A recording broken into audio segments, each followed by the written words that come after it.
Semua orang dari daerah seluas 5 kilometer diserap ke dalam suku di dalam lembah. Bahkan lelaki berjubah abu itu menerima ini dan tidak berpikir untuk menolak. Bahkan banyak orang mulai mempelajari mantra pemurnian jiwa, dan lelaki tua berjubah abu itu sangat tertarik. Ukuran suku meningkat pesat. Ditambah dengan orang-orang yang baru ditangkap, jumlah laki-laki dalam suku telah meningkat lebih dari 500. Ini bisa dianggap sebagai suku berukuran menengah di antara suku-suku di sekitar sini. Dengan begitu banyak orang berkumpul di satu tempat, itu menjadi agak sempit di dalam dan di luar lembah. Jadi Wang Lin meletakkan formasi baru. Formasi ini memiliki batasan sebagai dasarnya dan termasuk kekuatan lembah dan formasi 5 km. Area perlindungan formasi baru ini sekitar 10 km dan dengan demikian menyelesaikan masalah ruang. Setiap suku baru membutuhkan nama. Setelah Ouyang Hua bertanya berkali-kali, Wang Lin menamainya suku pemurnian jiwa. Pusat dari daerah baru seluas 10 km ini adalah lembah. Semua orang telah pindah dari lembah, dan lembah itu dibuat menjadi area terbatas yang hanya bisa dimasuki oleh Wang Lin. Kecuali mereka dipanggil oleh Wang Lin, tidak ada yang diizinkan masuk.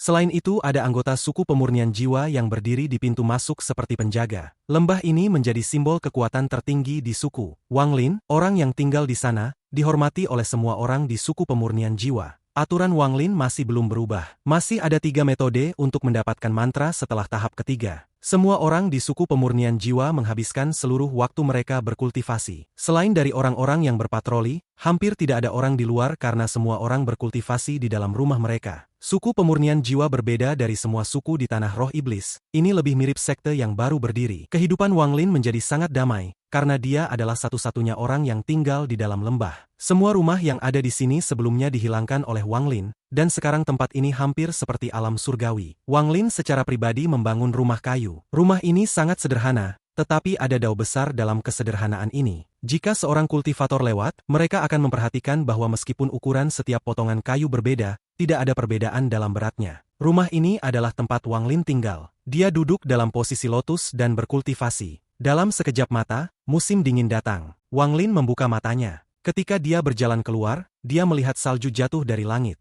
Tak lama setelah itu Wang Lin bergumam, 2 tahun sekarang.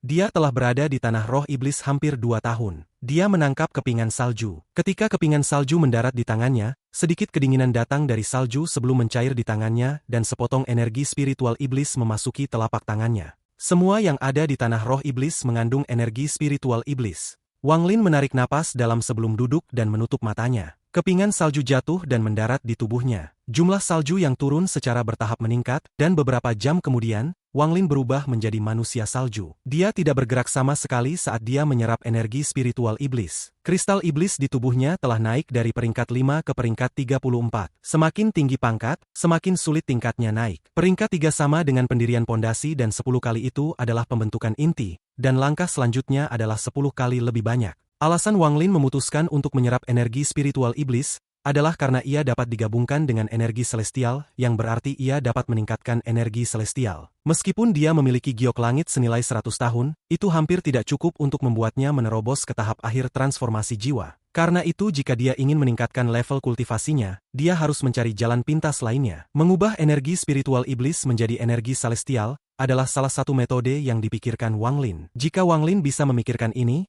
maka orang lain bisa memikirkannya juga. Semua tergantung pada siapa yang bisa menyerap lebih banyak energi spiritual iblis. Di mata Wang Lin, energi spiritual iblis adalah alternatif untuk giok langit karena dapat membantu meningkatkan tingkat kultivasinya. Dalam 2 tahun ini, suku pemurnian jiwa terus meningkat. Ketika kebutuhan semakin meningkat, orang-orang meninggalkan lembah untuk berlatih sendiri. Selain itu setiap bulan akan ada tim yang kembali dari menyerang suku yang lebih kecil. Mereka akan kembali dengan tawanan dan berbagai jumlah kristal iblis. Perlu disebutkan bahwa formasi yang digunakan untuk berlindung dari orang asing tidak berpengaruh pada penduduk asli. Formasi itu dibangun untuk bertahan melawan malam roh iblis dan orang asing dari luar. Seiring berjalannya waktu, populasi suku pemurnian jiwa terus meningkat, dan bahkan area selebar 10 km sudah tidak cukup. Jadi ada kebutuhan untuk memperluas formasi sekali lagi. Wang Lin menggunakan waktu 3 hari untuk mempelajarinya dan kemudian meningkatkan formasinya 10 km lagi. Sekarang suku itu memiliki wilayah 20 km. Itu bisa dianggap sebagai salah satu suku paling kuat dalam beberapa puluh ribu kilometer. Peningkatan anggota suku menyebabkan peningkatan jumlah orang yang melatih mantra pemurnian jiwa. Wang Lin tahu bahwa fragmen jiwa dalam bendera jiwa perlu dipelihara berkali-kali agar mereka mencapai kekuatan penuhnya. Alih-alih mengajar orang-orang ini cara merawat mereka, ia memilih untuk menggunakan bendera 1 miliar jiwa untuk memelihara fragmen jiwa. Bendera jiwa membentang dan kemudian mengelilingi langit selebar 20 km di awan hitam. Saat awan hitam muncul, itu mengejutkan semua orang di suku pemurnian jiwa. Banyak anggota suku bergegas keluar dan beberapa dari orang yang lebih kuat mengelilingi diri mereka dalam bendera jiwa mereka dalam upaya untuk terbang untuk melihat apa yang sedang terjadi. Lepaskan fragmen jiwamu ke awan hitam untuk waktu yang sama setiap hari. Melakukan hal itu akan membuat pecahan jiwa lebih kuat. Suara Wang Lin bergema di area seluas 20 km. Saat suaranya terdengar, setiap anggota suku berlutut di tanah. Wajah mereka dipenuhi dengan rasa hormat dan mereka berlutut ke arah lembah tempat Wang Lin berada. Setelah awan hitam muncul, potongan-potongan jiwa dari anggota suku melolong dan bergerak di dalam awan hitam sepanjang hari. Orang-orang dari suku pemurnian jiwa terbiasa melepaskan pecahan jiwa mereka untuk dipelihara di dalam awan hitam, dan awan hitam menjadi simbol unik dari suku pemurnian jiwa. Di dalam suku pemurnian jiwa, tidak semua orang mengolah mantra pemurnian jiwa. Beberapa dari mereka tidak bisa berlatih sama sekali, jadi mereka hanya bisa menjadi pemburu untuk menyediakan makanan bagi semua orang. Sisan adalah salah satu pemburu.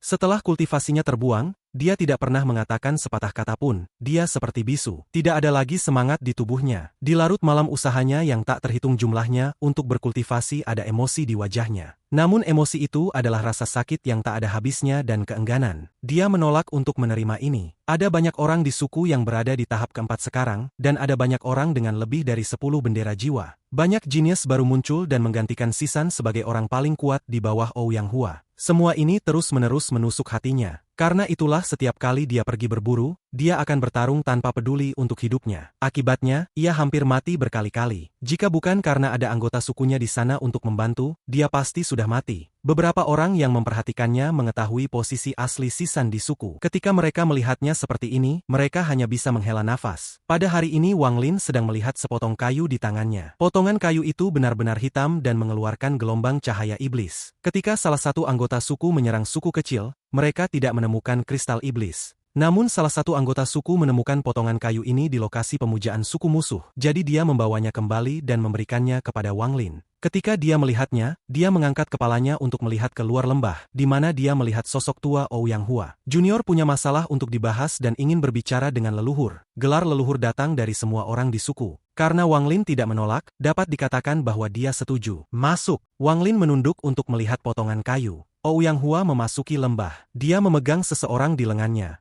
Orang ini berlumuran darah dan wajahnya sangat pucat. Setelah dengan cepat tiba di sebelah Wang Lin, Ouyang Hua meletakkan tubuh ke samping, berlutut dan berkata, "Leluhur, ketika Sisan sedang berburu, dia bertemu dengan binatang iblis langka." Pada saat pria tua ini menyadarinya dan bergegas, sudah terlambat. Untuk semua makhluk hidup di dalam tanah roh iblis, begitu mereka mengumpulkan energi spiritual setan yang cukup, mereka mengalami perubahan iblis dan kekuatan mereka meningkat pesat. Wang Lin meletakkan sepotong kayu di tangannya dan mengangkat kepalanya untuk melihat Sisan. Sisan tampak jauh lebih tua daripada setahun lalu. Memandangnya sekarang, dia tidak terlihat seperti seorang pria muda tetapi seorang pria tua di tahun-tahun terakhirnya. Wang Lin berkata, dengan nada serius, "Kamu bisa pergi." Ouyang Hua bangkit dan dengan hormat pergi. Setelah meninggalkan lembah, dia menghela nafas saat dia melihat kembali ke lembah dan bergumam, "Sisan, semuanya akan tergantung pada keberuntunganmu." Wang Lin menatap Sisan dan mulai merenung. Wang Lin mengulurkan tangan, menyebabkan tubuh Sisan melayang. Dia menunjuk ke dahi Sisan dan kemudian seuntai energi spiritual iblis memasuki tubuh Sisan. Ekspresi Wang Lin serius. 1 tahun yang lalu dia membuat penilaian bahwa semua meridian Sisan hancur dan dia tidak bisa lagi berkultivasi. Namun saat ini dia menemukan sesuatu yang sangat misterius. Meskipun meridian Sisan hancur seperti 1 tahun yang lalu dan beberapa dari bahkan menyusut, untuk beberapa alasan ada sejumlah besar energi spiritual iblis yang tersimpan di tubuhnya. Energi spiritual iblis ini bukan di dalam meridiannya tetapi di dalam daging dan tulangnya. Jika ini terus berlanjut, tubuh Sisan secara alami akan memasuki tahap pemurnian tubuh. Namun orang ini tidak mengerti teknik pemurnian tubuh, jadi banyak energi spiritual iblis terbuang. Sisan juga tidak tahu cara siklus energi spiritual setan, jadi bahkan jika dia berjalan di jalur pemurnian tubuh, dia tidak akan bisa jauh sebelum tubuhnya menjadi kaku dan dia mati. Aneh. 1 tahun yang lalu tubuhnya tidak memiliki energi spiritual iblis, tapi sekarang dia sudah mencapai 2 bintang. Mata Wang Lin menyala. Dia tahu dari ingatan Lou Yun bahwa 3 bintang adalah 1 peringkat, dan 3 peringkat adalah sama dengan seorang kultivator pembangunan pondasi. Dia mengangkat tangan kanannya dan duduk. Setelah beberapa saat matanya menyala, dan jiwa asalnya terbang keluar dan memasuki dahi Sisan. Membandingkan jiwa Sisan dan Wang Lin seperti langit dan bumi. Wang Lin dengan mudah melihat kenangan Sisan tahun lalu. Wang Lin melihat Sisan menahan rasa sakit yang orang tidak bisa tahan, dan dia mengalami rasa sakit ini setiap malam. Dia menahan rasa sakit karena mencoba menyerap energi spiritual iblis ketika semua meridiannya hancur, maka rasa sakit energi spiritual iblis akan masuk ke dalam dagingnya. Rasa sakit itu seperti jutaan serangga kecil menggerogoti tubuhnya. Dia menahan rasa sakit semacam ini selama lebih dari setahun dan tidak pernah berhenti sekali. Semua ini karena dia tidak mau menyerah. Dia ingin menjadi kuat dan dia ingin Wang Lin menatapnya sekali lagi. Wang Lin menarik jiwa asalnya. Dia tergerak oleh ini. Matanya menjadi sangat serius ketika dia menatap Sisan yang mengambang. Tekad Sisan mendapatkan niat baik Wang Lin, tetapi satu-satunya cara bagi Sisan untuk pulih adalah taktik dewa kuno, dan itu bukan sesuatu yang akan diberikan Wang Lin kepada orang lain dengan mudah. Setelah merenung sejenak, Wang Lin menunjuk ke dada Sisan dan memasukkan beberapa energi spiritual iblis. Ini menyebabkan Sisan membuka mulutnya, dan Wang Lin melemparkan pil ke dalamnya. Setelah membantu Sisan menyerap pil, Wang Lin duduk kembali. Tubuh Sisan perlahan mendarat di tanah. Setelah 1 dupa, Sisan mulai batuk dengan hebat dan akhirnya bangun, dia mengeluarkan seteguk darah hitam. Setelah itu tubuhnya terasa lebih ringan. Baru sekarang dia menyadari bahwa dia ada di dalam lembah. Dia sangat pintar, jadi dia segera memperhatikan Wang Lin di depannya. Ini membuatnya merasa sangat bersemangat. Begitu dia perhatikan, dia bangkit, berlutut dan sangat hormat sepanjang waktu. Sisan menyapa leluhur.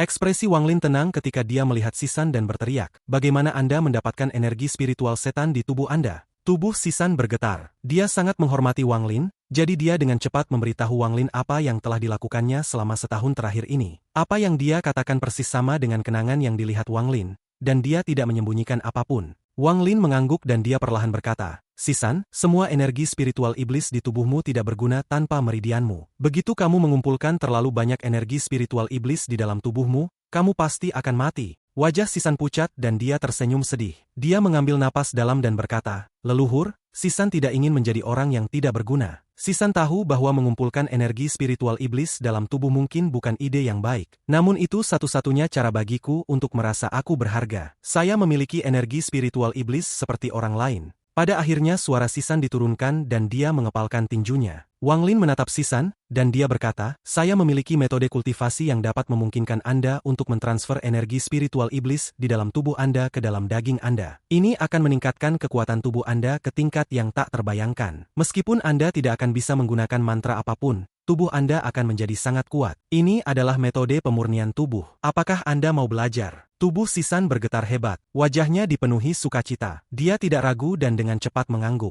"Jangan terlalu cepat setuju. Mengolah metode pemurnian tubuh ini sangat sulit dan sangat berbahaya. Jika Anda salah langkah, saya mungkin tidak dapat menyelamatkan Anda. Melatih metode pemurnian tubuh juga sangat menyakitkan. Bisakah kamu menahannya?" "Leluhur, Sisan pasti tidak akan mengecewakan Anda." Sisan menatap Wang Lin dengan tekad yang belum pernah terlihat sebelumnya. Wang Lin merenung sejenak dan mengeluarkan sepotong batu giok dan melemparkannya ke Sisan. "Kamu memiliki energi spiritual iblis di dalam tubuhmu, jadi kamu seharusnya bisa melihatnya." Ketika Sisan menerima batu giok, kegembiraan di hatinya tak terlukiskan. Dia bersujud beberapa kali sebelum pergi. Tidak sampai Sisan pergi, Wang Lin menghela nafas. Pada akhirnya dia masih tidak memberikan Sisan taktik dewa kuno. Sebaliknya dia menulis apa yang dia ketahui tentang klan setan raksasa dan memberikannya kepadanya. "Jika dia bisa menyelesaikan metode pemurnian tubuh klan setan raksasa, aku akan mengajarinya tahap pertama dari taktik dewa kuno. Jika dia tidak bisa, maka itu berarti dia tidak ditakdirkan untuk mempelajari taktik dewa kuno." Dalam sekejap mata, 2 tahun berlalu. Dalam 2 tahun ini suku pemurnian jiwa meningkat pesat. Ukuran suku terus meningkat 150 km, dan suku itu memiliki lebih dari 5.000 pria. Dalam area 50.000 km, selain dari 2 suku dengan 10.000 anggota, yang lainnya dimakan oleh suku pemurnian jiwa. Dalam 2 tahun ini Wang Lin bertindak 3 kali karena beberapa suku musuh memiliki seorang yang kuat. Namun di gurun, tidak peduli seberapa kuat mereka bukan tandingan Wang Lin. Bisa dikatakan bahwa rencana Wang Lin untuk memulai pasukannya sendiri di hutan belantara ini membuahkan hasil. Saat ini dia memerintahkan pasukan 5.000 orang yang tahu mantra pemurnian jiwa. Meskipun mereka tidak sekuat itu secara individual, mereka mengemas pukulan besar ketika mereka semua melepaskan fragmen jiwa mereka bersama-sama. lama. Jika cukup waktu untuk mereka tumbuh, Wang Lin akan mengendalikan kekuatan yang sangat kuat. Kebuntuan antara tiga suku dalam wilayah 50.000 km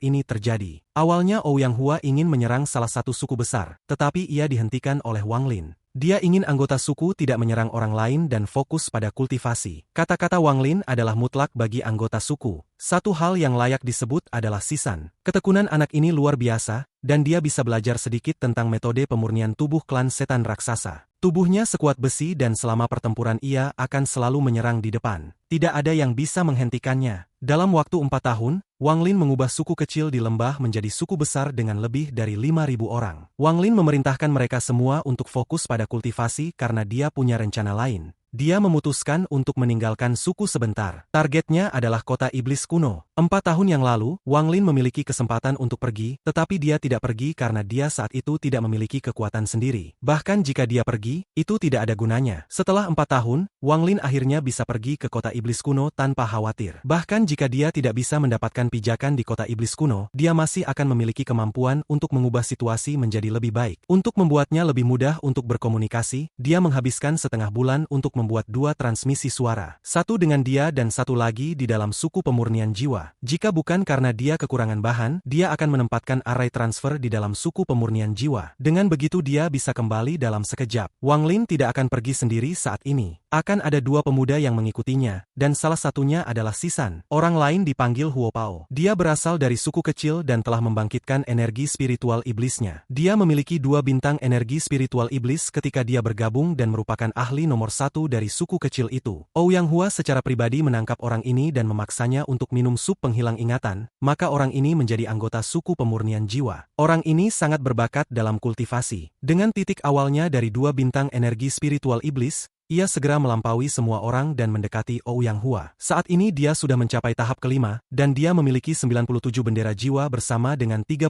jiwa utama. Kekuatannya saat ini tidak jauh berbeda dari kultivator formasi inti. Wang Lin melihat seorang jenius dalam diri orang ini. Meskipun mantra pemurnian jiwa mudah dipelajari, untuk mencapai tahap formasi inti hanya dalam 4 tahun saja adalah sesuatu yang tidak pernah diharapkan Wang Lin. Salah satu alasan utama adalah karena orang ini sudah memiliki 2 bintang energi spiritual iblis. Itu juga ada hubungannya dengan energi spiritual iblis di negeri ini, tapi itu adalah pertama kalinya Wang Lin melihat seseorang dengan bakat seperti Huo Pao. Jika dia bisa mencapai tahap formasi jiwa dalam 100 tahun, dia akan mengejar Red Butterfly dalam hal bakat. Bahkan dia akan menjadi kepala di atas Red Butterfly. Wang Lin sangat peduli tentang bakat seperti ini, jadi dia memutuskan untuk menjaganya agar tetap lebih mudah dikendalikan daripada meninggalkannya di suku. Pemuda bernama Huo Pao itu menghormati Wang Lin tidak lebih rendah dari Sisan. Ketika dia mendengar bahwa leluhur akan membawanya keluar, dia sangat gembira. Adapun Sisan, kekuatan tubuhnya telah mencapai tingkat yang mengejutkan. Bahkan jika dia bertarung dengan Huo Pao, dia tidak akan dirugikan. Ini ada hubungannya dengan tekad dan upayanya. Setelah mendapatkan metode pemurnian tubuh,